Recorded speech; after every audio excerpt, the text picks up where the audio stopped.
Bekas bangunan Puskesmas Banjarmasin Tengah yang berada di atas Sungai Kerokan di Jalan Zafri Zamzam Banjarmasin Tengah dibongkar. Bangunan yang sempat dipakai KPU Banjarmasin tersebut dibongkar lantaran sudah kada terpakai lagi. Lantaran mendukung konsep Banjarmasin sebagai kota sungai sehingga revitalisasi atau normalisasi fungsi sungai berjalan dengan baik. Bekas bangunan Puskesmas Banjarmasin Tengah yang berada di atas Sungai Kerokan di Jalan Zafri Zamzam Banjarmasin Tengah dibongkar. Bangunan yang sempat dipakai KPU Banjarmasin tersebut dibongkar lantaran sudah kada terpakai lagi. Anggota Komisi 1 DPRD Banjarmasin Eli Rahmah ditakuni Prima TV sangat mendukung kalau bangunan yang kada terpakai lagi itu dibongkar, asalkan kada didirikan bangunan baru lagi.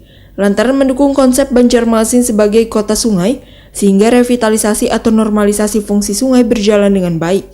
Sehingga kawasan tersebut jika dilakukan penataan, maka akan terlihat rapi dan mempercantik Banjarmasin. Menurut politisi Partai Amanat Nasional ini, dalam aturan daerah yang masuk dalam bantaran sungai, kada diperbolehkan adanya bangunan yang permanen. Untuk mendukung memperindah kota, maka Eli Rahmah pun berharap dua bangunan yakni bekas Disduk Capil dan kantor Kecamatan Banjarmasin Tengah itu pun turut dibongkar.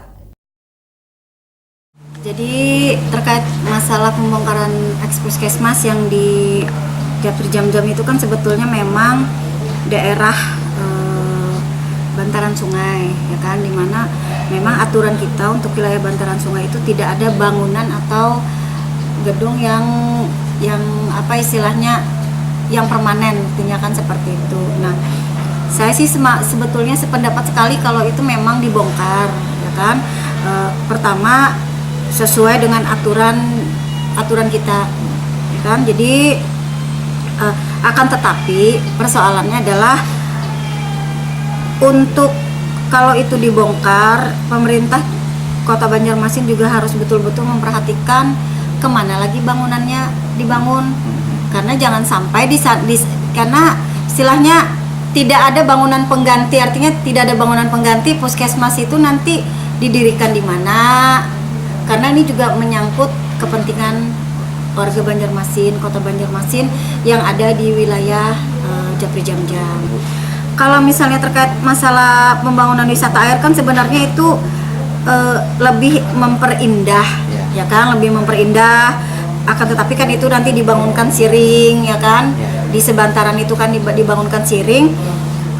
Saya sangat setuju. Eli Rahmah mengingatkan pada instansi terkait bila pembongkaran bangunan-bangunan tersebut perlu dilakukan pencatatan untuk dimasukkan ke dalam aset yang dihapuskan.